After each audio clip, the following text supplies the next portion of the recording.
Spider-Man, brand new day. Let's get into it. I love this movie. I loved everything about it. There's only like maybe two things that I didn't like, and it's more like nitpicky. Like I wish they'd done it, but it doesn't really take away from the story. The one thing I like, the opening of it, action scene on 100. I'm telling you, that action scene. And I wish I didn't see some of those scenes in the trailer. I wish they'd kept it for the movie. It would have even like topped my expectation to it. And that's another thing. I didn't go into this movie with any expectations.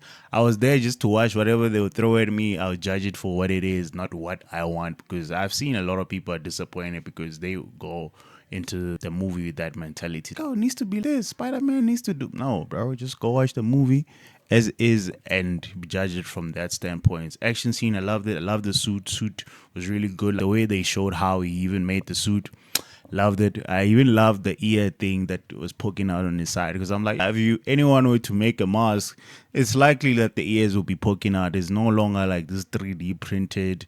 It can fade and also be no. It's a real fabric. It is supposed to be like that. The Peter Parker versus Spider-Man scenes, I also love that. I loved how they even explained how this DNA works, which I don't think any Spider-Man movie has ever explained that part. The inner demons and how it was resolved at the end of the day. I love that. I loved it, man.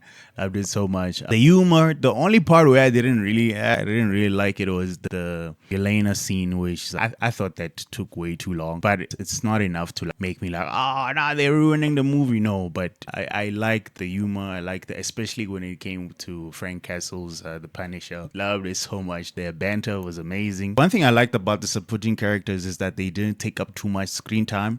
It was there to serve a purpose, but this is still a Spider-Man movie. It's not a Hulk versus Spider-Man movie. He's just there for like a specific purpose, and after that, we jump right into the Spider-Man thing, and I love that, man. I really do. Didn't take away so much from Spider-Man. Consequences. This movie had consequences. They didn't just undo what happened in the last movie. This is what happened in the last movie. Yes, we will resolve it, but not in a way that you guys think. It's not gonna be a very magical kiss that will fix everything. The boy is getting rejected. The boy is getting told the truth, which is the truth. And I love that. I love even the friendship, even at the end, at the cafe when he was like, hey, Peter. Ned was like, Peter. You know what I mean? Obviously, he finally clicked when they were doing the handshake thing. Oh, the Peter who is Spider-Man. But I like the fact that his best friend doesn't even recognize him. Consequences. Love that. Even the emotions. When he was crying after kissing, I wanted to tell you for a very long time. Then we realized, no, it's not the real her. Man, I am telling you, my heart was pounding throughout that whole movie. I love this movie. I really do.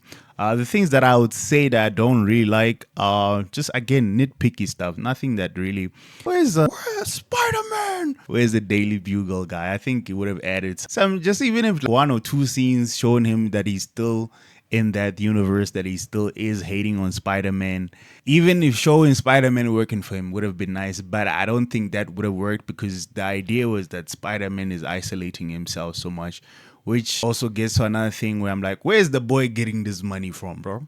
He's got a whole basement. Yeah, it's a basement, but he still has to pay rent for that. He still has to pay money for it, the screens and everything else.